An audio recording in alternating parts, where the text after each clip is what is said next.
পাক রব্বুল আলামিন কুরআনুল কারীমের মধ্যে আল্লাহ তাআলা ইরশাদ করেন, আল্লাহু জাআলা লাকুম মিন আনফুসিকুম আজওয়াজা, আমি তোমাদের মধ্য হতে তোমাদের জন্য স্ত্রী সৃষ্টি করেছি। কথাগুলো ভালো করে বুঝবেন। আল্লাহ বলেছেন, আল্লাহু জাআলা লাকুম মিন আনফুসিকুম আজওয়াজা, আমি তোমাদের মধ্য থেকে তোমাদের জন্য স্ত্রী সৃষ্টি করেছি। ওয়াজআলা লাকুম মিন আনফুসিকুম আজওয়াজা বানিনা ওয়া হাফাদা, আল্লাহ তাআলা পরের অংশে বলেন, আমি স্ত্রী থেকে তোমাদের জন্য সন্তানদেরকে সৃষ্টি করেছি। প্রথমে আমাদের মাধ্যমে আল্লাহ তাআলা কি সৃষ্টি করেছেন? স্ত্রী সৃষ্টি করেছেন। তাহলে বোঝা যায় আমাদের যে স্ত্রীগণ আছেন, অর্থাৎ নারীরা রয়েছেন, আমাদের মা বোনেরা রয়েছেন, আমাদের মেয়েরা রয়েছেন, আমাদের স্ত্রীরা রয়েছেন, এদেরকে আল্লাহ তাআলা আমাদেরকে দিয়েই তৈরি করেছেন, আমাদের অংশ দিয়েই তৈরি করেছেন। এরপর আল্লাহ তাআলা বলেন যে তাদের মাধ্যমে, তাদের দ্বারা আবার তোমাদের সন্তান পুত্র পুত্রাদি আমি সৃষ্টি করেছি। বলেন সুবহানাল্লাহ। এরপরে আল্লাহ পাক রব্বুল আলামিন এরপরে অংশ বলেন, ওয়ারাযাকাকুম মিনাত তাইয়্যিবাত, আমি ভালো ভালো জিনিসের মধ্য থেকে তোমাদেরকে উত্তম রিজিকের ব্যবস্থা করেছি। বলেন সুবহানাল্লাহ। ভালো ভালো জিনিসের কথা আল্লাহ তাআলা কেন বলেছেন? এই পৃথিবীর মধ্যে অসংখ্য মাখলুক আল্লাহ সৃষ্টি করেছেন, হাজার হাজার হাজার হাজার মাখলুককে আল্লাহ সৃষ্টি করেছেন। তার মধ্যে একটা মাখলুকের নাম হলো কুকুর। দিলের কান করে লাগাবেন, একটা কুকুরের খাবার কি? আপনি আমি খাওয়ার পরে গোশের টুকরা ওই হাড়ের মধ্য থেকে গোশ গুলাকে সারিয়া তারপরে ভালো ভালো গোশ গুলো আমি খাই। খাওয়ার উপযুক্ত নয় এরকম হাড্ডি গুলোকে তার জন্য আমি রেখে দিয়েছি। মাছ, বড় বড় মাছ আমার প্লেটের মধ্যে, মাছের গোশ গুলো আমি খাই। আর যেগুলো খাওয়ার উপযুক্ত নাই এইগুলো ওই কুকুরের জন্য কাটা ছোড়া রেখে দিয়েছি। আল্লাহ এটা বুঝাইতে চান, বান্দা ওয়ারাযাকাকুম মিনাত তাইয়্যিবাত, তোমাদেরকে আমি ভালো ভালো রিজিক দান করেছি, ভালো ভালো রিজিক দান করেছি। এরপরে আল্লাহ তাআলা বলতেছেন, আফাবিল বাতিলি ইউমিনুন, এরপরও কি তোমরা অদৃশ্য জিনিসের উপর ঈমান আনবে? আল্লাহ বলতেছেন, এত কিছু দেওয়ার পরেও কি তোমরা অদৃশ্য জিনিসের উপর ঈমান আনবে? সর্বশেষ আল্লাহ তাআলা বলেন, ওয়াবিনি'মাতিল্লাহি হুম ইয়াকফুরুন, এই নিয়ামতগুলি পাওয়ার পরে তোমরা অকৃতজ্ঞতা করবে, তোমরা অকৃতজ্ঞতা প্রকাশ করবে। তাহলে এই আয়াতে কারিমার মধ্যে লম্বা একটা আলোচনা করেছেন।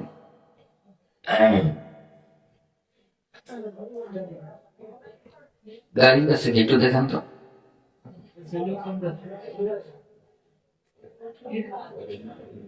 এই আয়াতের মধ্যে আল্লাহ তাআলা লম্বা আলোচনা করেছেন। এই তাফসীর করতে গেলে লম্বা সময়, শুধুমাত্র আমার বিষয়ে যাওয়ার আগে ভূমিকা স্বরূপ বিষয়টা বোঝার জন্য এটা বোঝাচ্ছি। এরপরে আল্লাহ পাক রব্বুল আলামিন সূরা শুরার 49-50 নম্বর আয়াতের মধ্যে আল্লাহ তাআলা বলেন, লিল্লাহি মুলকুস সামাওয়াতি ওয়াল আরদ, আল্লাহ তাআলা বলেন আকাশমণ্ডলী ও পৃথিবীর রাজত্ব একমাত্র আমার। বলেন সুবহানাল্লাহ।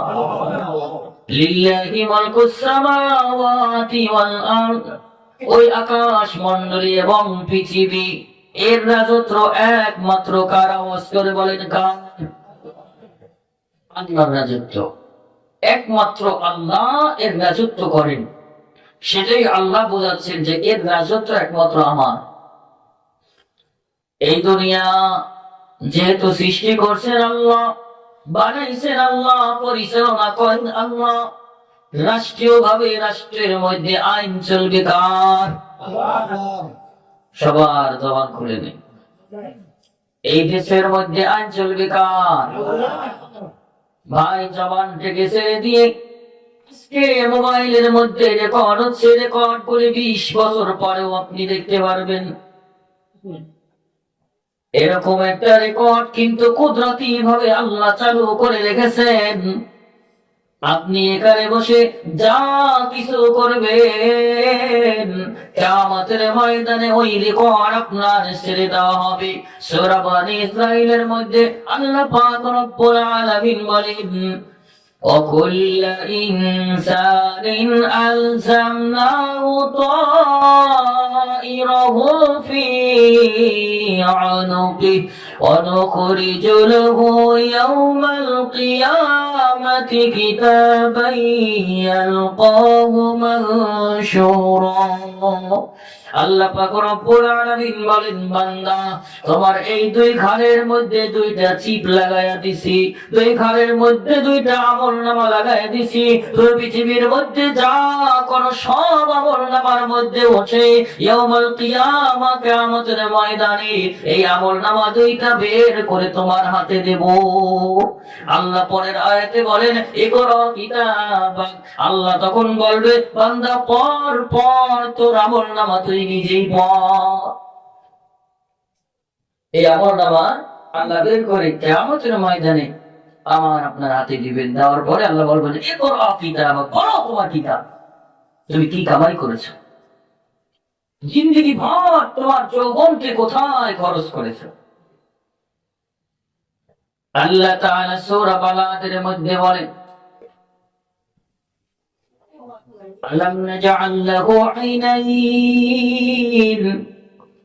আল্লাহ বলেন, বান্দা তোরে কি আমি দুইটা চক্ষু দেই নাই? ওয়া লিসানাও ওয়া শাফাতাইন, আমি কি তোমাকে জিহ্বা দুইটা ঠোঁট দান করি নাই? কিয়ামতের ময়দানে এই প্রশ্নগুলো আল্লাহ করবেন, অগ্রিম আমাদেরকে বলে দিয়েছেন যে বান্দা তোরে দুইটা চক্ষু কি আমি দেই নাই? আমি কি তোরে এই দুইটা ঠোঁট একটা জিহ্বা দেই নাই? আমি কি শোনার জন্য তোর শ্রবণ শক্তি দেই নাই? অতএব এই জবান কোন কাজের এই ব্যয় করেছো, এই চক্ষু কোন কাজে ব্যয় করেছো, এই হিসাব আমার কাছে দাও। এই জন্য এই শীতের মধ্যে এখানে আপনারা বসে আছেন, আজকের এই জামাটা, এই জায়গাটা দামি হয়ে গেছে কোরআনের আলোচনার কারণে। গতকালকে এই জায়গাটা এত দামি ছিল না যত দামি এখন আছে, আবার আগামী দিন থেকে এত দামিও থাকবে না যত দামি এখন আছে।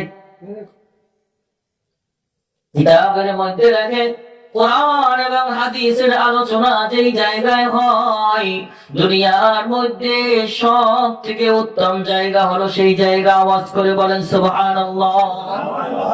দুনিয়ার মধ্যে সব থেকে সম্মানিত জায়গা সেই জায়গা। এই জায়গাটা গতকালকে এত দামি ছিল না, আগামী দিন এত দামি থাকবে না। ভাইরা আমার, আলোচনার বিষয়টা না, অন্যদিকে চলে গেছি, আলোচনায় চলে আসি। আল্লাহ তাআলা এর পরে বলেন, ওই আকাশ মণ্ডলী এবং জমিন একমাত্র আইন চলবে, রাজত্ব চলবে কার? আল্লাহর। এরপরে আল্লাহ কি বলেন দেখেন, ইয়াখলুকু মা ইয়াশাউ ইয়াহাবু লিমান ইয়াশাউ ইনাসা ওয়া ইয়াহাবু লিমান ইয়াশাউ যুকুর। আল্লাহ তাআলা বলেন, আমি যা চাই তাই করি, আমি যা চাই তাই করি। কোন কোন বান্দাকে আমি কাউকে পুত্র সন্তান দান করেছি, আবার কাউকে কন্যা সন্তান দান করেছি, আবার কাউকে পুত্র সন্তান দান করেছি, আবার কাউকে কন্যা সন্তান দান করেছি, কাউকে কাউকে উভয়কেই দান করেছি, কন্যা সন্তান পুত্র সন্তান দান করেছি। আবার এমন লোক আছে কাউকে আমি বন্দা বানায় রাখছি, কোন সন্তান দেই নাই। আছে কি নাই? এরকম মানুষ আমাদের সমাজে আছে কি নাই? আছে। তার মানে আল্লাহর এই আয়াত দ্বারা বুঝে গেল যে আমাদের সন্তানগুলো হচ্ছে আল্লাহ তাআলার নিয়ামত। আমাদের সন্তানগুলো কি? আল্লাহ তাআলার নিয়ামত। তা আল্লাহ তাআলার নিয়ামত পাওয়ার পরে এটা যেমন তেমন ভাবে ব্যবহার করা যাবে না। আপনি যদি এটাকে যেমন তেমন ভাবে ব্যবহার করতে চান তাহলে কেমন হবে উদাহরণ দিলে বুঝবেন। এটা একটা মোবাইল। মোবাইল কোম্পানি যখন মোবাইল তৈরি করেছে, তৈরি করার পরে একটা ক্যাটালগ দিয়েছে এই মোবাইলের দিক নির্দেশনা দেওয়ার জন্য। ওর মধ্যে লেখা আছে এই মোবাইলটা সর্বোচ্চ কত ডিগ্রি সেলসিয়াস তাপমাত্রা এটা সহ্য করতে পারবে, এর বেশি পারবে না। ওই বইয়ের মধ্যে লেখা আছে সর্বনিম্ন কত তাপমাত্রা ঠান্ডার মধ্যে চলতে পারবে, এর নিচে গেলে আর চলতে পারবে না।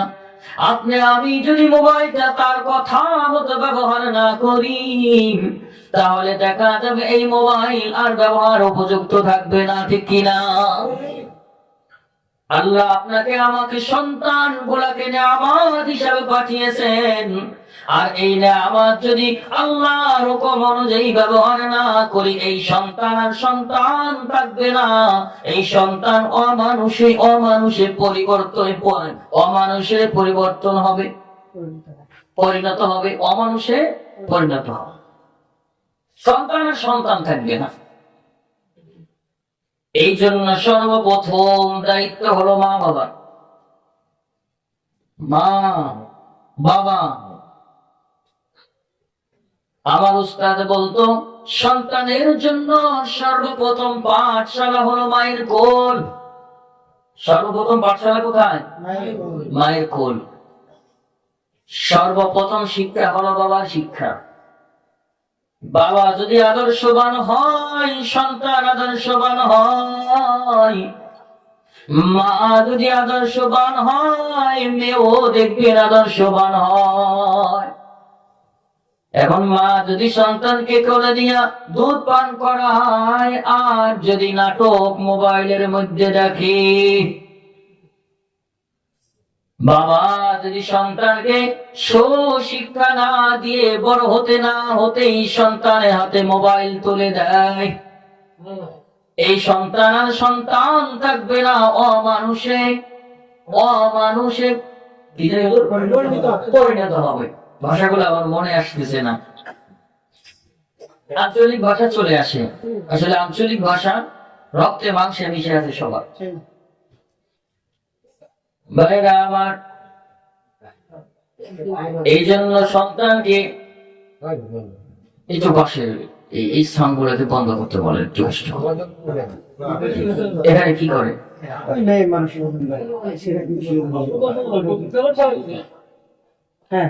আমি অনুরোধ করব আশেপাশে যারা রয়েছেন, আশেপাশে যারা এখানে রয়েছেন, আমি অনুরোধ করব যতক্ষণ পর্যন্ত কোরআন এবং হাদিসের আলোচনা শুনবে মেহেরবানি করে আমরা মনোযোগ সহকারে কোরআন হাদিসের আলোচনা শুনি, ততক্ষণ পর্যন্ত অন্য কথা না বলি। আদবের দিক খেয়াল রাখবো। সম্মানিত ভাইরা, এই সন্তান আমার জন্য তখন নিয়ামত হবে যখন আল্লাহ তাআলার দেওয়া বিধান অনুযায়ী আমি চালাইতে পারবো। এই জন্য একজন বাবার সর্বপ্রথম দায়িত্ব হলো তার সন্তানকে আদর্শ শিক্ষা দেওয়া। কি শিক্ষা দেওয়া ভাই? আদর্শ শিক্ষা দেওয়া। বলতে পারেন হুজুর আমি তো আমার সন্তানকে আদর্শ শিক্ষা দিচ্ছি, আদর্শ নীতির বই কিনে দিয়েছি, স্কুলে পড়াচ্ছি, কলেজে পড়াচ্ছি, MBBS ডাক্তার বানিয়েছি, ইঞ্জিনিয়ার বানিয়েছি, ডিপ্লোমা করিয়েছি, বড় বড় পদের মধ্যে আমার সন্তানকে নিয়ে গিয়েছি, যদি আপনি কোরআন হাদিসের জ্ঞান যদি সন্তানকে না দিয়ে থাকেন, আমি বলবো আপনার কাছে এটা আদর্শ শিক্ষা হতে পারে, কিন্তু এটা আমার কাছে আদর্শ শিক্ষা নয়। বলতে পারবেন কেন হুজুর? দুনিয়াবী শিক্ষা তাহলে খারাপ? না, আমি খারাপ বলছি না। দুনিয়াবী শিক্ষা প্রয়োজন, দুনিয়াবী শিক্ষা ছাড়া দুনিয়া চলা যাবে না, প্রয়োজন আছে। কিন্তু এই দুনিয়াবী শিক্ষার আগে আপনাকে কোরআন শিক্ষা দিতে হবে। দুনিয়াবী শিক্ষার আগে আপনার রবকে, আপনার মালিককে চিনাতে হবে। আপনার রবকে যদি না চিনান, শুধু দুনিয়ায় শিক্ষায় শিক্ষিত করে, আজ বিভিন্ন বৃদ্ধাশ্রমের মধ্যে গিয়ে দেখবেন এরকম হাজারো সন্তান পাবেন, যার বাবার সন্তান হলো এমবিবিএস ডাক্তার, যার বাবার সন্তান ইঞ্জিনিয়ার, যার বাবার সন্তান পুলিশ, র্যাব, আর্মির মধ্যে আছে। কিন্তু যারা সন্তানকে ছোট অবস্থায় আদর্শ শিক্ষা দিয়েছে, এই ছোট অবস্থায় যারা আদর্শ শিক্ষা দিয়েছে, এই আদর্শ শিক্ষা দেওয়ার পরে কোন সন্তান তার মাকে, তার বাবাকে বৃদ্ধাশ্রমে রেখে আসে নাই। ইতিহাস সাক্ষী, একটা উদাহরণ খুঁজে বের করতে পারবেন না কোন কোরআনের হাফেজ, আলেম নয়, শুধু কোরআন মুখস্থ করেছে এমন কোন হাফেজ সাহেবের মা ওই বৃদ্ধাশ্রমে আছে। এরকম উদাহরণ আছে আপনাদের কাছে? কোন খবর আছে? বাংলার বুকে কোথাও নেই। শুধুমাত্র তাই নয়, একজন রিক্সা চালক, আমার গবেষণায় আমি দেখেছি বৃদ্ধাশ্রমের মধ্যে এমন কোন মা, এমন কোন বাবা পাওয়া যাবে না যার সন্তান রিক্সা চালায়। একজন রিক্সা চালকের মধ্যেও মানবিকতা আছে, একজন রিক্সা চালকের মধ্যেও দ্বীনি বোধ আছে। এই মানুষটা নামাজের সময় হয়ে গেলে যাত্রী উঠায় না, নামাজের সময় হয়ে গেলে ভাই আমি যাব না, নামাজ আদায় করব। জন্য সর্বপ্রথম আপনাকে আদর্শ শিক্ষা দিতে হবে। আদর্শ কি? কোরআন হাদিসের জ্ঞান দিতে হবে। আমাদের এখানে যারা উপস্থিত রয়েছেন, আমি আপনাদের কাছে জানতে চাই, এখানে যারা উপস্থিত আছেন কার কার সন্তান আছে? তো হাত তুলে দেখান তো, কার কার সন্তান রয়েছে? সন্তান, ছেলে সন্তান হোক মেয়ে সন্তান, আলহামদুলিল্লাহ হাত নামান। বেশিরভাগ মানুষের সন্তান এখানে রয়েছেন। পর্দার আড়ালে মা ও বোনেরা আছেন, আমি তাদের দৃষ্টি আকর্ষণ করব, কথাগুলো দিলের কান দিয়ে শুনবেন। এখানে যারা উপস্থিত রয়েছেন, আমি জানি না আপনাদের অবস্থা কি, আপনাদের হালত কি, কিন্তু আপনারা ভালো জানেন যে আমার হালত কি। আপনার সন্তানকে এই পর্যন্ত আপনি কোরআন শিক্ষা দিয়েছেন কিনা আমার শোনার প্রয়োজন নাই। আপনি নিজে নিজেকে প্রশ্ন করেন যে আমি আমার সন্তানকে কোরআন সহি শুদ্ধ করতে হয়, এতটুকু শিক্ষা আমি আমার সন্তানকে দিয়েছি কিনা, নিজেকে প্রশ্ন করেন, দেখেন উত্তর কি আসে। পর্দার আড়ালের মা ও বোনেরা যারা উপস্থিত রয়েছেন, নিজেকে প্রশ্ন করেন আমার মেয়েটাকে আমি কোরআনের শিক্ষা দিয়েছি কিনা, আমি মাদ্রাসার মক্তবে আমার সন্তানকে সকালবেলা পাঠাই কিনা। আজকের জুমার আলোচনার আমার মসজিদে জুমার আলোচনার বিষয়বস্তু ছিল দাজ্জালের ফিতনা সম্পর্কে। আর এই ফিতনার মধ্যে এটা একটা ফিতনা ছিল যে বর্তমান সময়ে যেই সময় বাচ্চাগুলা ঘুম থেকে উঠে মক্তবে যাবে, সেই সময় কিন্ডারগার্টেন খোলা হয়, খোলা হয় না? যেই সময় বাচ্চাগুলা মক্তবের মধ্যে কোরআন শিখতে যাবে, সেই সময় কেজি স্কুল ওই টাইমে খোলা হয়। এটা মনে করতেছি কি কাকতালীয় ব্যাপার? না, এটা কোনো কাকতালীয় ব্যাপার নয়। এটা সম্পূর্ণরূপে ইহুদি খ্রিস্টানদের সুপরিকল্পিত একটা চক্রান্ত। সুপরিকল্পিত চক্রান্ত যদিও আপনার কাছে, আমার কাছে মনে হয় এটা একটা সাধারণ ব্যাপার, এটা মনে হয় কাকতালীয় ব্যাপার। আসলে কাকতালীয় ব্যাপার নয়, ওদের টার্গেট হচ্ছে মুসলমানের এই বাচ্চাগুলাকে কোরআন থেকে সরাইতে পারলে তাহলে ইসলামকে এই দুনিয়া থেকে নিশ্চিহ্ন করতে পারবো। এটা হচ্ছে ওদের এজেন্ডা। এই এজেন্ডা নিয়ে তারপরে তারা এই নিয়ম করেছে। আপনি আপনার সন্তানকে প্রশ্ন করেন, আপনি আপনাকে প্রশ্ন করেন যে আমি আমার সন্তানকে মাদ্রাসায় কোরআন শিখতে দিয়েছি কিনা, করিয়েছি কিনা। যদি আপনি মাদ্রাসায় সহি শুদ্ধভাবে কোরআন শিখিয়ে থাকেন, তাহলে প্রথম দায়িত্ব আপনি পালন করেছেন। আমি গ্যারান্টি দিয়ে বলতে পারি, কোন বাবা যখন সন্তানকে কোরআন শিক্ষা দেয়, বেশি কিছুর প্রয়োজন নাই। এই কোরআন শিক্ষা দিয়ে তার রবকে চিনিয়ে, তার রবকে, সৃষ্টিকর্তাকে, তাকে কে বানিয়েছে, এই দুনিয়ায় আছে একদিন, ছিল না এখন আছে একদিন, থাকবে না, এই কেন আছে, এরপরে কোথায় যাবে, এই বিষয়গুলো যদি আপনি বুঝে সন্তানকে ডাক্তারি পড়ান, ইঞ্জিনিয়ার বানান, আমার কোনো আফসোস নাই, আমি গ্যারান্টি দিতে পারি এই সন্তান কোনোদিন নাস্তিক হবে না। এই সন্তান কোনোদিন কি হবে না? নাস্তিক হবে না। এই সন্তান কোনদিন আপনি বৃদ্ধ হয়ে গেলে গাঠি বস্তা গোল বানায়া ওই বৃদ্ধাশ্রমে দিয়ে আসবে না, কোনদিন দিয়ে আসবে না। তার মধ্যে জ্ঞান আছে, কোরআনের জ্ঞান। যদি নিজের প্রশ্ন করার পরে নিজের ভিতর থেকে উত্তর আসে না, না আমি আমার এই দায়িত্ব পালন করি নাই, তাহলে কোরআন হাদিসের ব্যাখ্যা অনুযায়ী, কোরআন হাদিসের ভাষা অনুযায়ী আমি আপনাকে বলবো, আপনাকে বলি না, আমি আমাকে বলবো, আমি যদি আমার সন্তানকে কোরআন না শিখায় থাকি, তাহলে আমি একজন ব্যর্থ বাবা। আমি কি বাবা? ব্যর্থ বাবা। আমাদের সমাজে এরকম বাবা রয়েছেন যারা সন্তান বিদেশের বাড়িতে যাইতে পারলে কি আনন্দ, কি খুশি মনে হয়, কি সফলতা অর্জন করে ফেলছে। আছে না এরকম? কোন অবস্থায় কোনোভাবে যদি সন্তানকে লন্ডনে পাঠাইতে পারে, তাহলে তার পাশেও দাঁড়ানো যায় না। আমার সন্তান লন্ডন, কিছুদিন পরে বৌমা কেমনে যাবে। এই যে তার ভিতর থেকে তার আনন্দ উল্লাস, কিন্তু এই ব্যক্তির খবর নাই যে তার দায়িত্ব তিনি পালন করেন নাই। তিনি মৃত্যুবরণ করলে সামনে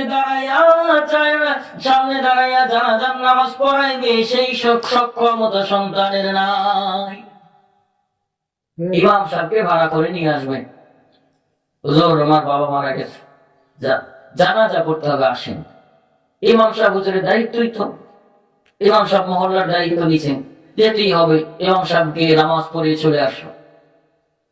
একটু অনুভব করেন, জানাজা নামাজ পড়াইতে আপনার সন্তানকে হাফেজ বানাইতে হবে না, আপনার সন্তানকে আলেম বানাইতে হবে না।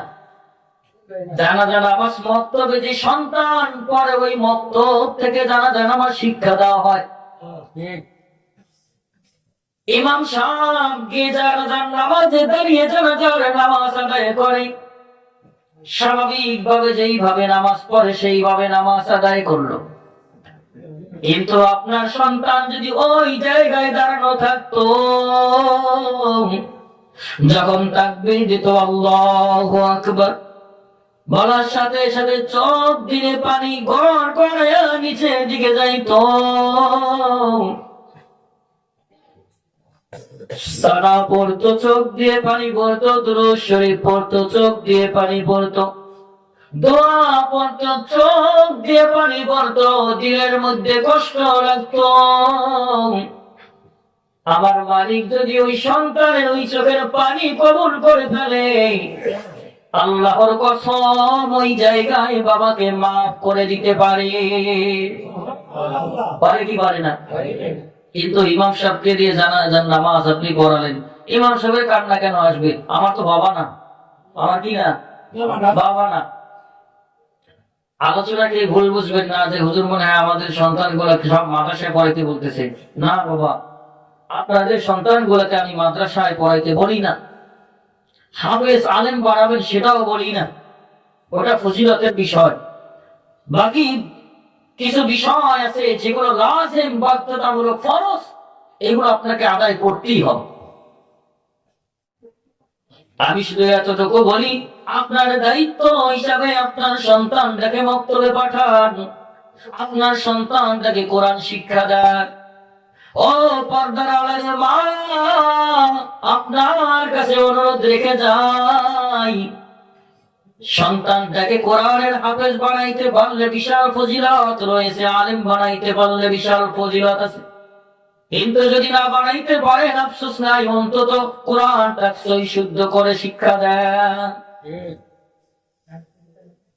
এই সন্তান যখন কবরের মধ্যে আপনার লাশটাকে নামাইতে রাখবেন, ওই সন্তানের চোখ দিয়ে পানি ঝরঝরে পড়বে। কিন্তু কোরআনের শিক্ষা না দিয়ে জাগতিক শিক্ষা দেওয়ার পরে সন্তান ওই কবরে নামতে ভয় পাবে, আর একজনকে বলবে ভাই আপনি নামেন। কথা সঠিক কিনা? আর একজনকে বলবে ভাই আপনি নামেন, আমার ভয় লাগে, নামতে পারবেন। এরকম সন্তান আছে, মা মারা যায়, বাবা মারা যায়, চোখ থেকে এক ফোঁটা পানি বের হয়, আছে না নাই? এটা সন্তানের দোষ নয়, আমার দোষ। আমার দোষ, আমি ব্যর্থ, আমি একজন ব্যর্থ বাবা, আমার দায়িত্ব আমি পালন করি। সর্বপ্রথম দায়িত্ব হলো এটা, যাদের ছোট ছোট বাচ্চা আছে, 2 বছর 3 বছর 4 বছর 5 বছর থেকে 10 বছর, উদাহরণ দিচ্ছি বাবা বোঝার জন্য। আমার একটি বাচ্চা 3 বছর বয়স, আর একটি 1 বছর।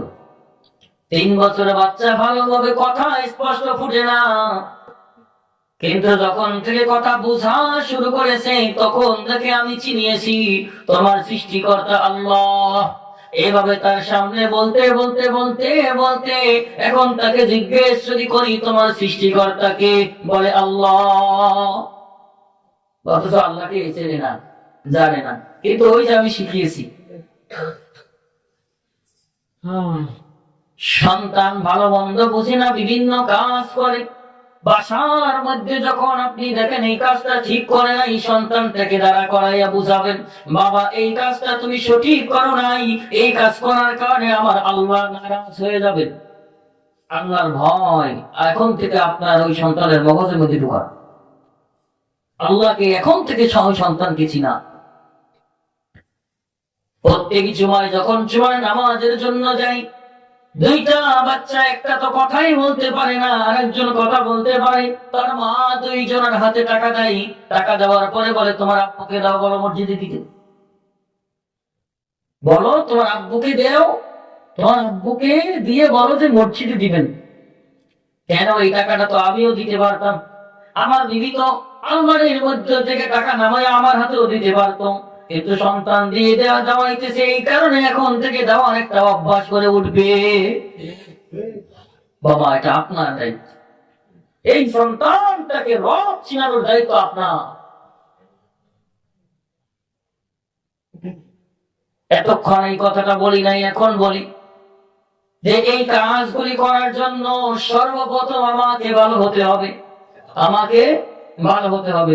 এখন আমি বাবা নামাজ পড়ি না, 5 ওয়াক্তের একক, তো সন্তান কেন নামাজ নামাজে যা, বলুন তো সন্তান আমল করবে? করবে না। আমার ওখানে উদাহরণ আছে, মাদ্রাসায় ছাত্র পড়াচ্ছে, ছাত্র বয়স 8 থেকে 10 বছর হবে, সেই ছাত্র আমার কাছে কমপ্লেইন করেছে। কি কমপ্লেইন? সন্তান যখন মাদ্রাসায় ছুটিতে বাড়িতে আসতো, বাবা টিভি ছেড়ে দিয়ে তারপরে যখন আজান হতো সন্তানকে খাবার দিত, নামাজের সময় নামাজে যান। 1 ওয়াক্ত 2 ওয়াক্ত 3 ওয়াক্ত সন্তান গেছে, পরের ওয়াক্তে বাবা যখন বলছে আজান হয়েছে নামাজে যান, সন্তান তখন উত্তর দিয়েছে, বাবা তুমি নিজেই নামাজ পড়ো না, আমাকে কেন বলো? তুমি নিজেই পড়ো না, আমাকে কেন বলো? এই সন্তান আমার কাছে অভিযোগ দায়ের করেছে, হুজুর আমার বাবা নিজে নামাজ পড়ে না, শুধু আমাকে পড়তে বলে। আমি আমার নিজের গবেষণায় ক্যালকুলেশন করে দেখলাম, কথা তো বাস্তব। যার কাছ থেকে শিখবে, যেই হলো প্রথম শিক্ষা, সেই যদি আমল না করে, আমল ছাড়া আমি যতবার আপনাকে বলবো আপনি এটার আমল করবেন না, আমার নিজের মধ্যে আমল নাই, আপনি কি আমল করবেন? আপনি তো বলবেন বড় বড় বয়ান করে, হুজুর নিজেই আমল করে না, বড় বড় বয়ান করে, হুজুর নিজেই আমল করে না, বলবেন না? তো সন্তান কেন বলবে না? সন্তানকে বুঝতে না দিয়ে সন্তানকে বুঝালাম, বাবা তোমার বাবার এই কোরআনের জ্ঞান নাই, কিন্তু তুমি তো মাদ্রাসায় হিসায় বড় কোরআনের জ্ঞান আছে, অতএব তোমাকে নামাজ পড়তে হবে, কোরআনকে শিখতে হবে তোমার মা বাবাকে ভালো বানানোর জন্য। তাকে একটু ঘোরাইয়া বুঝ দিয়ে দিলাম। বাকি পক্ষান্তরে অপরাধ তো সন্তানের নয়, অপরাধ তো আমার। আমি বাবা ব্যর্থ, নামাজ পড়ি না, আমি কোরআন শিখি নাই, আমি ভালো কাজ করি না, কিন্তু সন্তানকে বলি এই সন্তান আমল করবেন, সেই জন্য আগে আমাকে ভালো হতে হবে। ভাইয়েরা আমার, এই ছোট অবস্থায় বাচ্চাগুলাকে যদি আপনি আপনার রব শিখাইতে পারেন, রবকে চিনাইতে পারেন, তাহলে ওই সন্তান বড় হওয়ার পরে কোনোদিন নাস্তিক হবে না, কোনোদিনই সন্তান নাস্তিক হবে না। এই জন্য এখানে যারা উপস্থিত রয়েছে, আবারও বলছি, নিজেকে প্রশ্ন করেন এই দায়িত্ব আমি পালন করেছি কিনা। যদি না করে থাকি, এখন এই জায়গায় বসে মনে মনে তওবা করেন আল্লাহর কাছে, আল্লাহ এই দায়িত্ব তো আমি পালন করি নাই, অপরাধ করেছি। আপনি এই দায়িত্বের জন্য আল্লাহ তাআলার দরবারে দাঁড়ায় হিসাব দিতে হবে, এটা আল্লাহ বলেছেন। দেখেন কি বলে আল্লাহ পাক রব্বুল আলামিনের হাবিব জনাব মুহাম্মদুর রাসূলুল্লাহ সাল্লাল্লাহু আলাইহি ওয়াসাল্লাম বলে, আলা কুল্লুকুম রাঈন ওয়া কুল্লুকুম মাসউলুন আন রাঈয়াতিহি। আমার হাবিব বলেন, শুনে রেখো, তোমাদের প্রত্যেকেই দায়িত্বশীল, তোমাদের প্রত্যেকেই দায়িত্বশীল, অর্থাৎ তোমরা প্রত্যেকেই দায়িত্বশীল। কিয়ামতের ময়দানে এই দায়িত্ব সম্পর্কে তোমাদেরকে জিজ্ঞাসা করা হবে, তুমি তোমার কতটুকুন দায়িত্ব পালন করেছো। তোমার অধীনস্থদের মধ্যে যারা রয়েছে তাদের দায়িত্ব তোমার, বাবা সন্তানের দায়িত্ব পালন করবে, মা সন্তানের দায়িত্ব পালন করবে। যদি তারা দায়িত্বে অবহেলা করে, কিয়ামতের ময়দানে কাঠগড়ায় দাঁড়ানোর পরে মালিক জিজ্ঞেস করবে কেন দায়িত্ব পালন করে নাই, কোনো উত্তর থাকবে না। কোনো উত্তর থাকবে? কোনো উত্তর থাকবে না। অতএব আমরা প্রত্যেকেই কিন্তু দায়িত্বশীল। সে দায়িত্বশীল, তার বাসায় বসে সন্তানকে সে সুশিক্ষায় শিক্ষিত করবে, তার বাসায় বসে প্রাথমিক জ্ঞান মা দিবে। সাধারণত এরকম দেখা যায়, বাবার চরিত্র যেমন সন্তানের, ছেলে সন্তানের চরিত্র এরকম হয় ম্যাক্সিমাম সময়, আবার বেশিরভাগ সময় এরকম হয় মায়ের চরিত্র যেমন মেয়ের চরিত্র ওরকম হয়, বেশিরভাগ সময় দেখা যায়।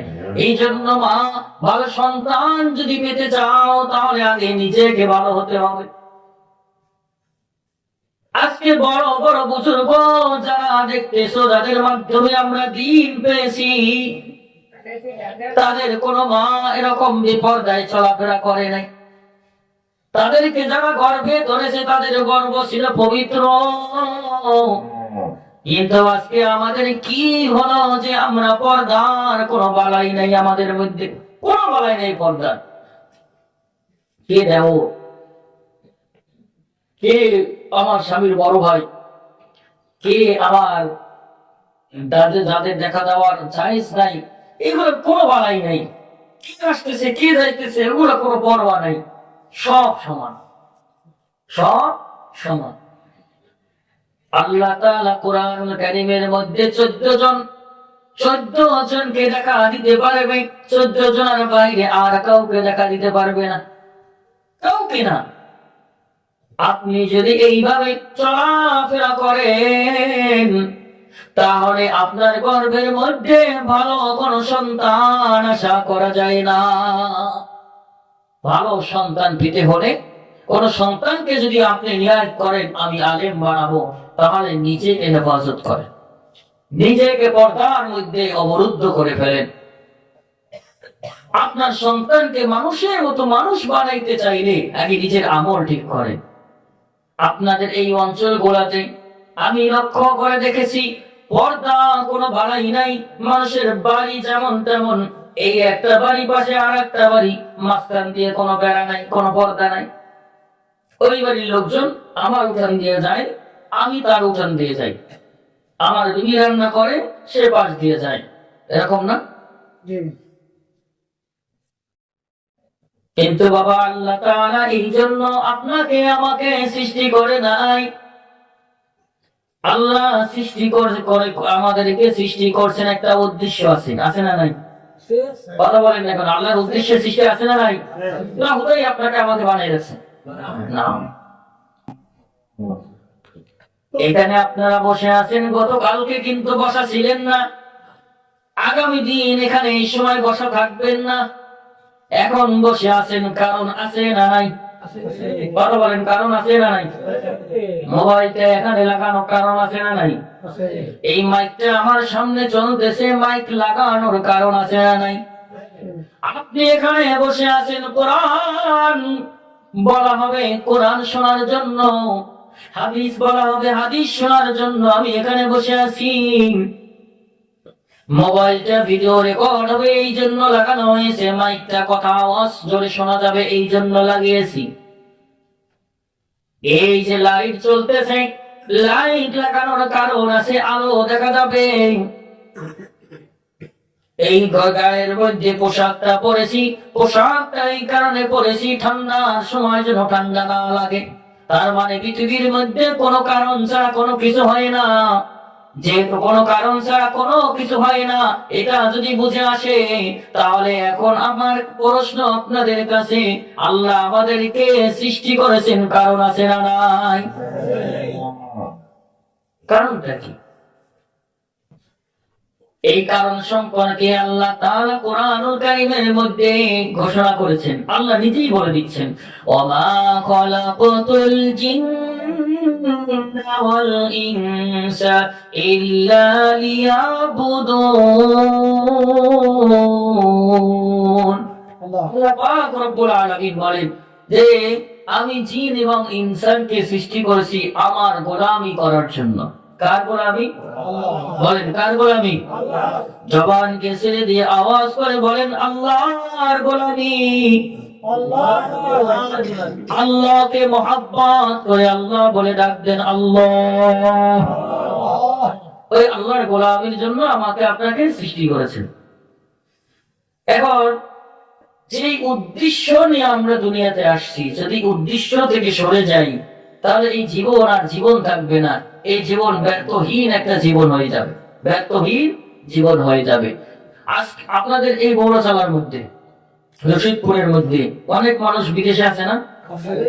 আমার কথাগুলো বোঝার জন্য এক একটা উদাহরণ টানতেছি। ঘরে ঘরে আছে, মাশাআল্লাহ। এই যে বিদেশের বাড়িতে আপনাদের সন্তানগুলো বিদেশের বাড়িতে রয়েছে, এটার কারণ আছে না নাই? কেন গেছে? তার একটা উদ্দেশ্য নিয়ে গেছে। ওই উদ্দেশ্য যখন সাকসেস হবে তখন সে বাড়ি ফিরে আসবে। উদ্দেশ্য কি? বিদেশের বাড়িতে গিয়ে পরিশ্রম করলে, যেহেতু বিদেশের বাড়ি টাকার থেকে আমার দেশে টাকার মান কম, বিদেশের বাড়ি 1 টাকা উপার্জন করলে আমার দেশে 125 টাকা পাওয়া যায়, এই কারণে কষ্ট করে ওই জায়গায় পরিশ্রম করতে গিয়েছে, ওখান থেকে উপার্জন করে নিয়ে এসে বাড়িতে আমি গাড়ি বাড়ি করবো। উদ্দেশ্য ঠিক আছে? এই উদ্দেশ্য নিয়ে বিদেশের বাড়িতে আপনার সন্তান গেছে। এখন মনে করেন আপনার সন্তান বিদেশের বাড়িতে যাওয়ার পরে ওই জায়গায় সে যে বেতন পায়, ওই বেতন দিয়ে ওখানেই বাড়ি করে, ওখানে গাড়ি করে, ওই জায়গার মধ্যে আরাম আয়েশের যত বস্তু আছে বস্তু ক্রয় করে ওই জায়গায় থাকা শুরু করে। কিন্তু ওই বান্দার মনে নাই, অথবা মনে আছে যে আমার বিশাল একটা মেয়াদ আছে। বিশাল কি আছে? মেয়াদ আছে।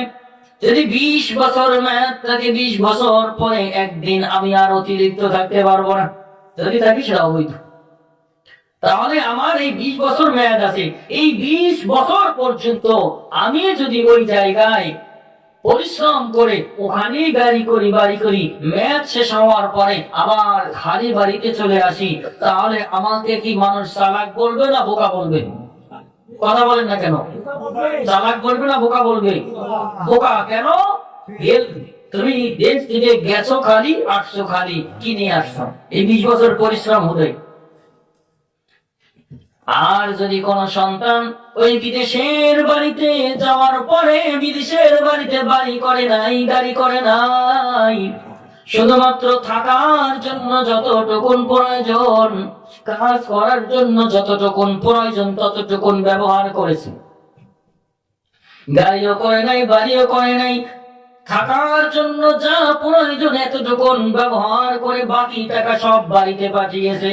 বাড়িতে পাঠানোর পরে বাবা ওই টাকা দিয়ে জমিন কিনেছে, বাবা ওই টাকা দিয়ে ঘর তৈরি করেছে, বাবা ওই টাকা দিয়ে তার জন্য বসবাসের সুখের জন্য আরাম আয়েশের জিনিসপত্র ক্রয় করেছে। 20 বছর ব্যাচ শেষ হওয়ার পরে যখন বাড়ি এসে দেখে এই বাড়ির মধ্যে এত কিছু হয়ে গেছে, গ্রামের মানুষ সবাই বলে বাবা তুমি অনেক ধন্য, কেন তুমি অনেক কিছু করেছ।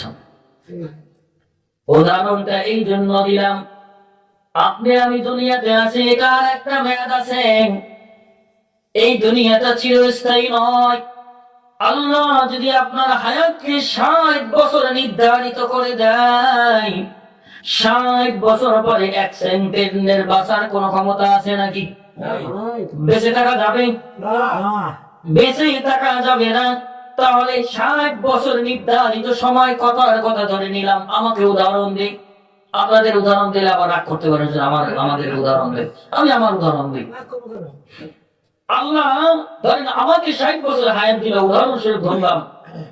এই 60 বছর হায়াতের মধ্যে শুধু উপার্জন দুনিয়ার পিছনে, শুধু উপার্জন বিবির পিছনে, শুধু উপার্জন টাকার পিছনে, টাকার পিছনে দৌড়াতে দৌড়াতে, দুনিয়ার পিছনে দৌড়াতে দৌড়াতে আমার জীবন শেষ, যৌবন শেষ, সব শেষ। 30, 40, 50, 59, এই 59 বছর হওয়ার পরেও এমন বান্দা আছে নামাজ এখন পর্যন্ত ধরতে পারে নাই, আছে না নাই? এই বান্দা যদি মারা যায় আর এই খালি আসছে খালি গেছে, ওই বিদেশের বাড়িতে যেমন খালি বাড়িতে কিছু না পাঠিয়ে যদি খালি আসে, মানুষ যেমন বোকা বলে, ঠিক তেমনি ভাবে এই ব্যক্তিও বোকা। এই ব্যক্তিও কি বোকা? বোকা ছাড়া কিচ্ছু না, তার জীবনটা ব্যর্থ, তার কিচ্ছু নিয়ে আসতে পারে না। আমরা এই দুনিয়াতে আসছি মালিকের গোলামি করার জন্য, আর গোলামি করে কামাই করে করে পাঠাবো কোথায়? জান্নাতে। বলেন কোথায়? জান্নাতে। দুরূদ শরীফ পড়ছি না প্রথমে? দুরূদ শরীফ পড়লে কি হয়? কোন বান্দা যদি দুরূদ শরীফ একবার দুরূদ শরীফ পড়ে, আমার আল্লাহ তার আমল নামায় 10টা নেকি লিখে দেন। বলেন সুবহানাল্লাহ। কয়টা নেকি? 10টা নেকি লিখে দেন। শুধুমাত্র তাই নয়, এই একবার পড়ার কারণে 10টা রহমত আসমান থেকে আল্লাহ তাআলা নাযিল করেন। বলেন সুবহানাল্লাহ। সুবহানাল্লাহ। শুধুমাত্র তাই নয়, তার আমল নামায় যে গুনাহ আছে সেই গুনাহ থেকে 10টা গুনাহ মুছে ফেলা হয়। বলেন সুবহানাল্লাহ। একবার আপনি দুরূদ শরীফ পড়বেন, কয়বার? একবার। এই একবার দুরূদ শরীফ পড়ার কারণে আল্লাহ আপনাকে কত ফজিলত দিচ্ছে, আপনাকে 10টা নেকি দিচ্ছে, 10টা রহমত দিচ্ছে, আপনার 10টা গুনাহকে মুছে দিচ্ছে। কোন ব্যক্তি যদি এই দিকে খেয়াল করে দুরূদ শরীফ পড়ে, লম্বা চওড়ার দরকার নাই। কোন ব্যক্তি যদি সকালে 100 বার, সন্ধ্যার পরে 100 বার, 200 বার দুরূদ শরীফ পড়ে, লম্বা দুরূদ শরীফের দরকার নাই, শুধু এতটুকুন পড়ে, আল্লাহুম্মা সাল্লি আলা মুহাম্মদ, আল্লাহুম্মা সাল্লি আলা মুহাম্মদ, আল্লাহুম্মা সাল্লি আলা মুহাম্মদ। এতটুকুন যদি কোনো ব্যক্তি সকালবেলা সকালে ফজরের নামাজের পরে 100 বার পড়ে, মাগরিবের নামাজের পরে 100 বার পড়ে, কিতাবের মধ্যে লেখেন ওই ব্যক্তি কিয়ামতের ময়দানে পাহাড় পরিমাণ নেকি নিয়ে তারপরে উঠবে। বলেন সুবহানাল্লাহ। ওই যে আগেই বলেছিলাম যে আল্লাহ তাআলা আমাদেরকে এই জবান দিয়েছেন। আল্লাহ বলবেন, জিজ্ঞেস করবেন, অলিসানা ওয়াশফাতাইন, আমি কি তোমাকে জিহ্বা ঠোঁট দেই নাই? আপনি আর আমি যদি ইবাদত না করে কবরে যাই, আল্লাহ এই প্রশ্ন করার পরে কোনো উত্তর থাকবে না। এই জন্য ভাইরা আমার, এই জীবনটাকে আপনার উদাহরণ দেওয়ার জন্য এতগুলো কথা বললাম। জীবনটাকে আগে নিজের জীবনটাকে সাজাতে হবে, এরপরে সন্তানের, এরপরে সন্তানের। আপনি যদি আমল না করেন তাহলে সন্তান কোনোদিন আপনার কথা আমল করবে না। হ্যাঁ, সন্তান আমল করতে পারে, সেটা অন্য কারো কথায় হবে, কিন্তু আপনার কথায় কোনোদিন এই সন্তান আমল করবে না, কোনোদিন না। এই সন্তানকে সর্বপ্রথম দায়িত্ব আপনাকে কোরআন শিক্ষা দিতে হবে। সর্বপ্রথম দায়িত্ব আপনাকে কোরআন শিক্ষা দেওয়া। বাবার আরো অনেক দায়িত্ব রয়েছে, ভরণ পোষণ, এগুলো দায়িত্ব, তবে এ বিষয়ে আলোচনা না করি, এটা আমরা সবাই দেই। ভরণ পোষণ এটা আমরা সবাই দিই, দিতে দিতে অবস্থায় এমন করে ফেলি যে যা প্রয়োজন তাও দেই, যা না প্রয়োজন তাও দেই। সন্তানের বয়স হলো 8 বছর, তাকে মোবাইল কিনে দিয়েছি, আসি না এরকম বাবা?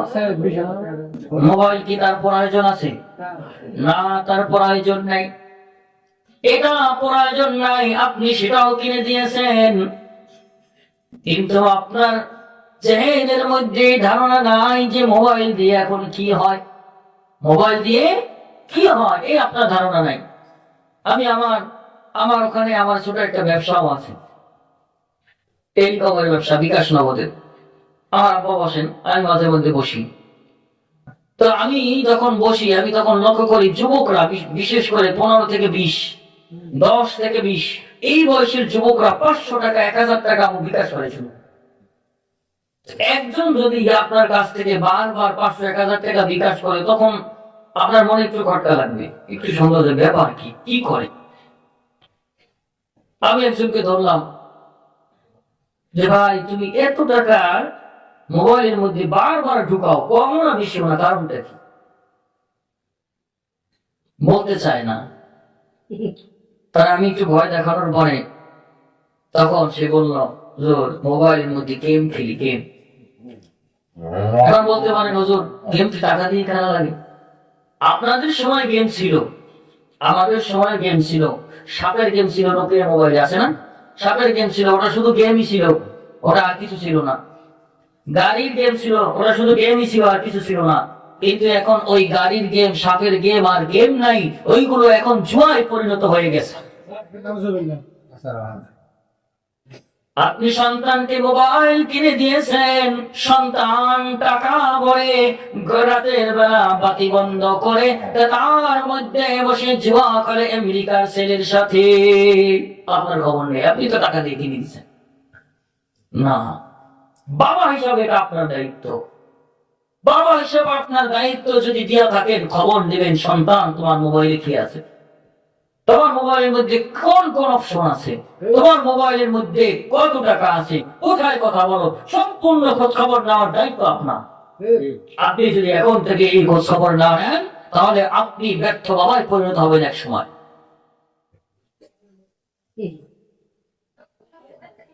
আমাদের কথা বলি, নিজেদের সমালোচনা সব থেকে বড় সমালোচনা আত্মশুদ্ধি হয়।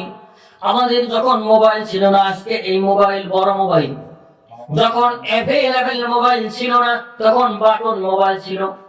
এই বাটন মোবাইল তখন আমাদের কেনার সামর্থ্য ছিল না, আমাদের তো দূরের কথা, বাবাদেরও ছিল না। তখন প্রথম আসে, তখন কোন কাজ যদি না থাকতো কি করতাম? হয়তোবা ঘুমিয়ে পড়তাম, যদি ঘুম না আসতো কিতাব খুলতাম, কিতাব পড়তাম, বই পড়তাম, তা না হলে কোরআন তেলাওয়াত করতাম, কোনো না কোনো সৎ কাজের মধ্যে লেগে যেতাম। কিন্তু আজ এই মোবাইল হওয়ার পরে আমাদের কথা বলি, যখন সময় পাই তখন মোবাইলের মধ্যে ফেসবুক, মোবাইলের মধ্যে ইউটিউব। আজ এই বিশ্ব, এই মোবাইলটা ওই স্যাটেলাইটের সাথে কানেকশন দেওয়া, পুরো বিশ্বটা এই মোবাইলের মধ্যে আছে। আপনি আগে সিনেমা দেখতে আপনাকে সিনেমা হলে যেতে হতো, সিনেমা দেখার জন্য ভিসিআর ভাড়া করে বাসায় এনে ওই চার্জ দিয়ে তারপরে আলাদাভাবে আবার ওইগুলো কিনে এনে সামগ্রী, তারপরে আপনাকে কষ্ট করে দেখতে হতো। আজ এত কষ্টের প্রয়োজন নাই। আপনি সন্তানকে মোবাইল কিনে দিয়েছেন, এই সন্তান রাতের বেলা অন্ধকারের মধ্যে সব কিছু মোবাইলের মধ্যে সে শুয়ে শুয়ে পাচ্ছে, সব আছে মোবাইলের মধ্যে।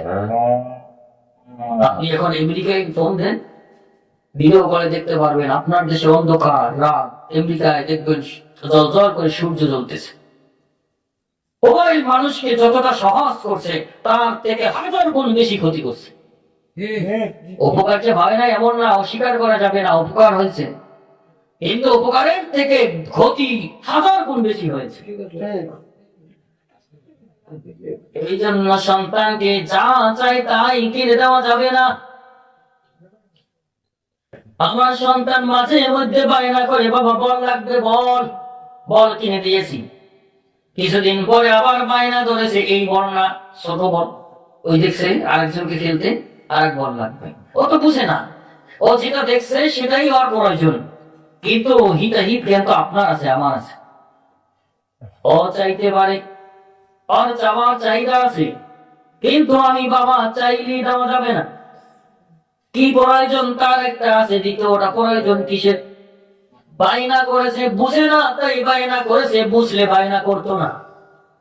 মোবাইল বায়না করেছে, আপনি বুঝেন, আপনার জ্ঞান আছে, মোবাইল জীবনটাকে ধ্বংস করে দিবে, এই জ্ঞানটা আপনার আছে থাকার পরে বায়না করেছে সন্তানকে আপনি মোবাইল কিনে দিতে পারবেন না। বলবেন, কান্নাকাটি করে 1 ঘন্টা 2 ঘন্টা 5 ঘন্টা কান্নাকাটির পরে চলে যাবে, কিন্তু আপনি এই মোবাইলটা কিনে দেওয়ার পরে সারা জীবন এই ছেলেটাকে কান্দাবেন, সারা জীবন। আজকে যদি আপনি কিছু কিনে না দেন, সন্তান হয়তো 1 ঘন্টা 2 ঘন্টা কাঁদবে। মোবাইল কিনে না দেন, হয়তো 2 দিন কাঁদবে, হয়তো 1 সপ্তাহ মন খারাপ থাকবে, কিন্তু মোবাইলটা কিনে দেওয়ার কারণে আপনি সন্তান পুরো জিন্দেগিটা কান্দাবেন।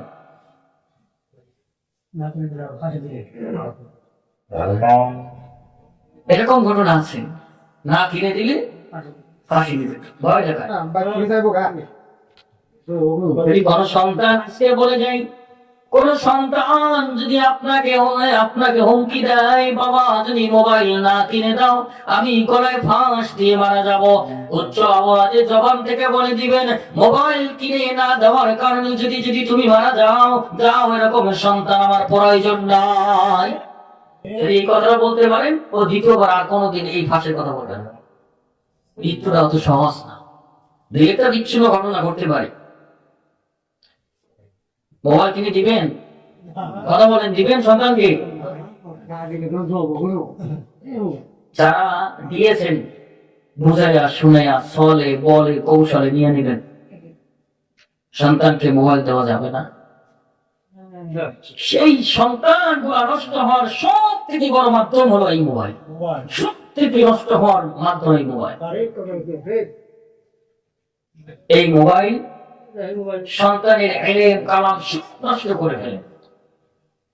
মাদ্রাসার মধ্যে আমরা দেখতাম 100 জন ছাত্র যদি থাকতো, 100 জন বৃদ্ধি হইত, 100 জন বিলিয়ন ছাত্র হইত।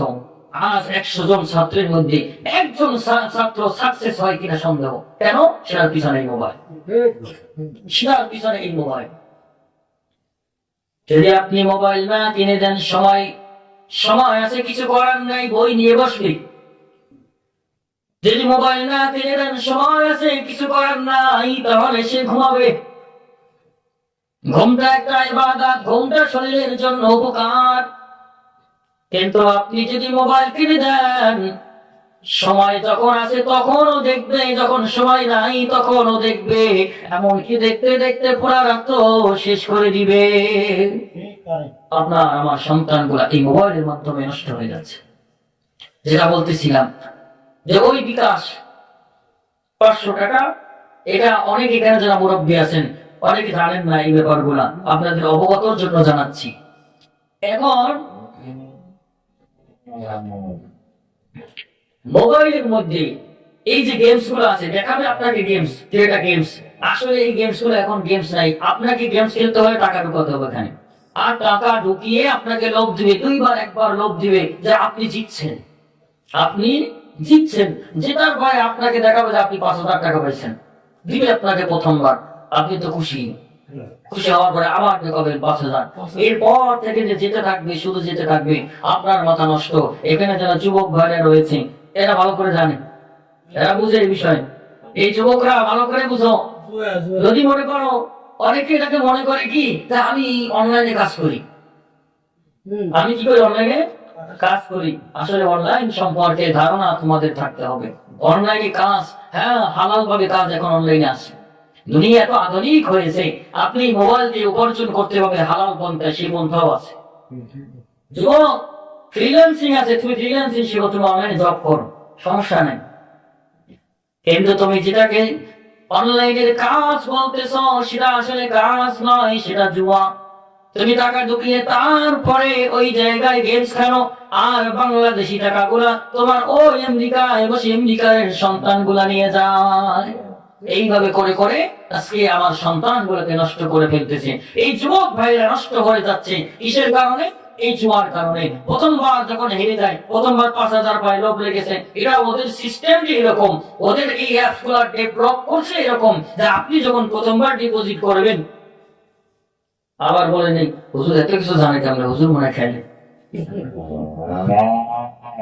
আমাদের অনেক সময় অনেক ভাই এই বিষয়গুলো প্রশ্ন করেন, যার কারণে আমাদেরকে জানার জন্য এইগুলো তাহকিক করতে হয়।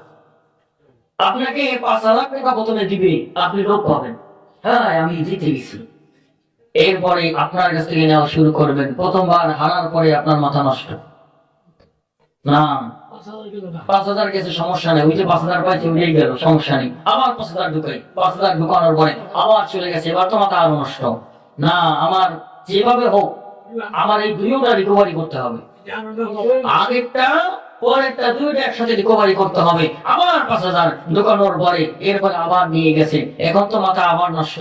না, যে কোনো পর্যায়ে আমার এই টাকাগুলো তুলতেই হবে। আল্লাহর কাছে বলে, আল্লাহ আমি আর খেলতাম না, আগে এই টাকাগুলো নিয়ে নি। যুবক, ও যুবক ভাই, তোমাদের মতো এই যুবকদের জবানের কথা যারা ফিরে এসেছে ওখান থেকে, তারা ঘটনা আমাদের কাছে শুনিয়েছে।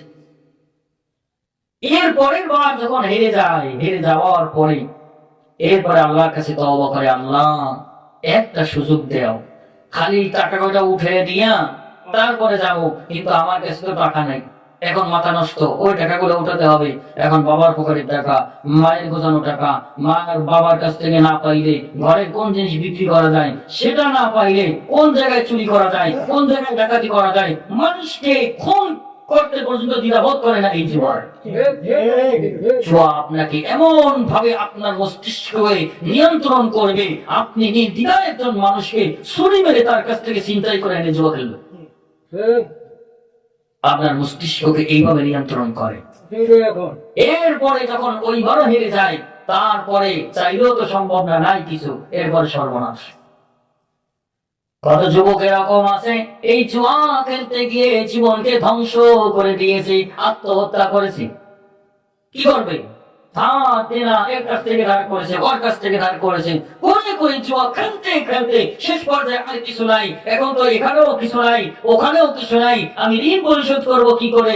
এই কারণে কত যুবক আছে গিয়ে আত্মহত্যা করে গলায় দড়ি দেয়। আছে না নাই? ঠিক আছে। এইগুলোর মাধ্যম হলো এইটা। আগে মানুষটা জুয়া খেলতো এক জায়গায় বৈশা, কিন্তু এখন এই এক জায়গায় বসার সময় শেষ। আপনি একা ঘরের মধ্যে বসে আছেন, আপনার সাথে আরো 5 জন আছে, কিন্তু তাদেরকে দেখা যায় না, ভার্চুয়াল। তারা ভার্চুয়াল, আপনার মা বুঝবে না, বাবা বুঝবে না। কিন্তু যুবক ভাই, তোমার কাছে বলি, এই জুয়া কোনদিন কোন মানুষকে বড় লোক বানাইতে পারে নাই। উদাহরণ দেখাও যে অমুক ব্যক্তি অমুক জায়গার সেই ব্যক্তি জুয়া খেলে বড় লোক হয়েছে। হ্যাঁ, এরকম উদাহরণ দেখাতে পারেন, আমি এরকম উদাহরণ দেখাতে পারি, যারা এই জুয়া খেলে বড় লোক কোটিপতি হয়েছে, আল্লাহ নিমিষে আবার শেষ করে দিয়েছে। কারণ হারাম কোনদিন থাকে না, হারাম কি করে না? থাকে না। আল্লাহ স্পষ্ট কোরআনের আয়াত দিয়ে ঘোষণা করে দিয়েছেন, জুয়া স্পষ্ট রূপে হারাম। জুয়া স্পষ্ট রূপে কি? হারাম। আরো একটা খবর যুবকদেরকে মেসেজ দিয়ে যাই, যুবক যারা রয়েছে তারা অনেকেই অনলাইনের মধ্যে ট্রেডিং করে। ট্রেডিং তাদেরকে বুঝায়, যুবক তোমাদেরকে বুঝায় যে ট্রেডিং এটা জায়েজ। এই ট্রেডিং এর মধ্যে 2টা ট্রেডিং আছে, যুবকরা বুঝবে যারা আছে। এই ট্রেডিং সম্পর্কে কারো ধারণা আছে? হাত উঠান তো। একজন পেয়েছি, 2 জন। যুবক ভাই, অনেকে লজ্জায় হাত উঠেছে না, জানে লজ্জা পেতেছে। আমি তোমাদেরকে একটা মেসেজ দিয়ে যাই, অনেকে মনে করো যে এই ট্রেডিং মনে হয় আমাদের জন্য জায়েজ, কিংবা আমাদের জন্য লাভবানজনক একটি ব্যবসা, এটা মনে করে। পক্ষান্তরে ট্রেডিং এর মধ্যে কিছু ভাগ আছে। জুয়াটাকেও এখন ট্রেডিং নাম দিছে। ওই জুয়াটা মানুষ জুয়া বললে এখন আর খায় না, এই জন্য ঘুরে এটার নাম দিচ্ছে এখন ট্রেডিং, অনলাইন ট্রেডিং। ট্রেডিং এর মধ্যে দুইটা ভাগ আছে। একটা হচ্ছে ব্যবসা, একদম হুবহু ব্যবসা। আপনি দুনিয়াবি যেরকম ব্যবসা করেন ওটা অনলাইন বিজনেস আছে, এটা জায়েজ পন্থায় আছে। ওইটা একটা ট্রেডিং। ওই ট্রেডিংটাকে ব্যবহার করে, ওই নামটাকে ব্যবহার করে জুয়ার নাম দিয়েছে ট্রেডিং। অনেকে ফিউচার ট্রেড করে, ফিউচার। এই ট্রেডটা একেবারে স্পষ্ট রূপে হারাম, এটা জুয়া। মুরব্বীরা বুঝতেছে না, যুবকরা বুঝতেছো, যদি নাও বুঝো কোনদিন শুনলে বুঝবা হুজুর যেটা বলছিলে এটা তো স্পষ্ট হারাম। ফিউচার ট্রেড সম্পূর্ণ হারাম। এই যুবকরা বলো কি ট্রেড? কথা বলে না কেন? বলো না ভাই, বুঝার জন্য বলছি। কি trade? Future trade, option trade, margin trade, এই সমস্ত ট্রেড হারাম। একমাত্র স্পট ট্রেড যেটা ব্যবসা বিজনেস, এটা জায়েজ আছে, এটা করলে করতে পারো। কিন্তু খবরদার তোমাদেরকে এই ট্রেডিং এর নাম দিয়ে জুয়া খেলাবে তোমাদের না। এই জন্য সর্বোচ্চ সতর্ক। অনলাইন ভিত্তিক এই কেনাকাটার মধ্যে অনেক দুর্নীতি, অনেক দুই নাম্বারি, অনেক হারাম আজ আমাদের রন্ধে ঢুকাইছে। এই জন্য ভাইরা আমার, যুবকদের প্রতি আমার এই মেসেজ, যদি কেউ এখন পর্যন্ত এটার নাম না শুনে থাকো, তাহলে আজকের পর কোনদিন যদি শোনো শুধুমাত্র স্পট ট্রেডিং ছাড়া অন্য future trading, margin trading, option trading, এই ট্রেডিং গুলোর নাম শুনলে তখন মনে করবা যে হুজুর এটাকে হারাম বলে গিয়েছিল। এটা স্পষ্ট রূপে হারাম। এটা কিভাবে হয় এটার উদাহরণ দিলাম যদি তোমাদের জানা থাকতো, যেহেতু জানা না এই জন্য উদাহরণ দিচ্ছি না। অন্যদিকে চলে গেছি। যাই হোক, সংক্ষেপে শুধুমাত্র এই বাবার যে দায়িত্ব সেটা তো বললাম, সন্তানের কি দায়িত্ব মা বাবার প্রতি, এতটুকু সংক্ষেপে বলে আলোচনা শেষ করে দিব ইনশাআল্লাহ। সম্মানিত হাজির, একজন সন্তানের সব থেকে বড় দায়িত্ব হলো মা বাবার সাথে ভালো আচরণ করা। মা বাবার সাথে কি করা? ভালো আচরণ করা। সব থেকে বড় দায়িত্ব মা বাবার সাথে ভালো আচরণ করা। আল্লাহ কোরআনুল কারীমের মধ্যে আয়াত নাযিল করেছেন, উফিউ ওয়ালা তানহারহুমা, মা বাবার সাথে এমন কোন আচরণ করবে না মা বাবা পরিমাণ শব্দ করে। কথাটা কে বলেছেন? আল্লাহ বলেছেন। আল্লাহ বলেছেন এমন কোন শব্দ তুমি তাদের সামনে বলবে না, এমন কোন কাজ তাদের সামনে করবে না, এমন কোন ব্যবহার তাদের সামনে করবে না যার কারণে পরিমাণ শব্দ তোমার মা বাবা করে। কিন্তু আমাদের সমাজে এরকম সন্তান পয়দা হয়েছে, নিজের মাকে ধরে মারে, বাবাকে ধরে মারে, আছে না নাই? এটার জন্য দায়ী বলবো আমি নিজ প্রত্যেকে নিজেকে বলেন যে আমি নিজে দায়ী। যদি এরকম ঘটনা কারোর সাথে ঘটে থাকে তাহলে নিজেকে বলবেন যে এটার জন্য আমি দায়ী, এটা আমার প্রাপ্য ছিল। কেন? আমি যে ওই সন্তানের দায়িত্ব পালন করি নাই। সন্তান আমার কাছে যেটা পায় সেটা আমি দেই নাই, আমি দিয়েছি উল্টাটা। এই কারণে আজকে এই ব্যবহার সন্তান আমার সাথে করেছে। এই জন্য সন্তানের সব থেকে বড় দায়িত্ব মা বাবার সাথে ভালো আচরণ করা। মা বাবা আপনাকে বলতে পারে বিভিন্ন সিদ্ধান্তের কথা, বাবা এই কাজটা করিস না, যদিও ভালো কাজ, মার সাথে তর্কে জড়াইয়েন না, বুঝা মা এটা করলে এভাবে লাভবান হওয়া যাবে, এটা করা ভালো। যদি একান্ত নাই বুঝে তারপরও তার কথার সাথে প্রতি উত্তর করেন না, আপনি আপনার কাজ করেন। কিন্তু আপনি মায়ের সাথে ধমক ইস্যুয়ে কথা বলেন, মা কষ্ট পায়, তুচ্ছ তাচ্ছিল্যের সাথে এরকম আচরণ আপনি করেন না। এরকম সন্তান অপরাহ আছে, মার সাথে যেমন তেমন ভাবে কথা বলে। খবরদার। এই আমি বয়ানটা মোবাইলের মধ্যে সাজাই নিয়ে আসছি, পুরো বয়ানটা এর মধ্যে আছে যে সন্তান মা বাবার খেদমত জান্নাতের একটি দরজা। জান্নাতের একটি দরজা। কেমন জানি দরজাটা খোলা আছে। কোন সন্তান যদি মা বাবার সাথে খারাপ আচরণ করে, বেয়াদবি করে, কেমন যেন খোলা দরজাটাকে নিজেই হাত দিয়ে বন্ধ করে দেয়। এই জন্য যাদের মা বাবা বেঁচে আছে, কোনদিন মা বাবার সাথে খারাপ আচরণ করবো, বেয়াদবি করবো, মনে থাকবে তো ইনশাআল্লাহ। যাদের মা বাবা নাই, চলে গেছেন, মারা গেছেন, তাদের মা বাবার জন্য দোয়া করবেন, সবর সানি করবেন। আমরা তো দোয়া করি, ওই যে আমাদের একটা পদ্ধতি আছে, ইয়া নবী সালামু আলাইকা, আছে না? এটা শরীয়ত সম্মত কোনো দোয়া না। কোন সাহাবা করে নাই, কোন নবী করে নাই, কোন তাবেঈ করে নাই, আমরা কেন করব? হ্যাঁ, কোন বুজুর্গ করেছেন, কোন বুজুর্গ তার নিজ দিল থেকে করেছেন, এটা তার ব্যক্তিগত আমল, ব্যক্তিগত ব্যাপার। কিন্তু এটা আপনার উপরে, আমার উপরে, সবার উপরে চাপাই দিতে পারেন না। সবার উপরে কি করতে পারেন না? চাপাই দিতে পারেন না। আল্লাহর শিখানো দোয়া, আমার নবীর শিখানো দোয়া পড়বেন, দুরূদ শরীফ পড়বেন। দুরূদ শরীফ তো পারেন, যদি দুরূদ শরীফ বড়গুলো নাও পারেন, এতটুকু পড়বেন সাল্লাল্লাহু আলাইহি ওয়াসাল্লাম, এতটুকু তো পারবেন। সূরা ফাতিহা নামাজে তো লাগে, এটা তো পারেন। সূরা ফাতিহা পড়বেন, ইখলাস, যেটাকে কুলফুল্লাহ সূরা বলে আপনাদের ভাষায়, এই কুলফু সূরা পড়বেন। এই সূরা পড়ে তারপরে হাত উঠাইয়া মালিকের কাছে দোয়া করবেন আপনার ভাষায়। আরবি ভাষায় না পারলে প্রয়োজন নাই, আপনার ভাষায় দোয়া করবেন। আল্লাহ আমার বাবাকে মাফ করে দেন। আল্লাহ আমার বাবাকে অনেকদিন বাবা বলতে বাবা বলে ডাকতে পারি না। আল্লাহ আমার বাবা অনেকদিন হয়ে চলে গেছে, কবরে শুয়ে আছে, আমার জন্য এই করেছে, আমার জন্য সেই করেছে, আমার জন্য এত কিছু রেখে গেছে। আল্লাহ আমার বাবাকে মাফ করে দেন। কাকুতি মিনতি করে করে দোয়া করবেন, পারবেন তো ভাই? ইনশাআল্লাহ। আল্লাহ তাআলা আমার এই কথাগুলোর মধ্যে ভুল ত্রুটি ক্ষমা করে আমল যোগ্য কথাগুলো সর্বপ্রথম আমাকে, এরপর আমাদের সবাইকে আমলের তৌফিক দান করে, সকলে আমিন।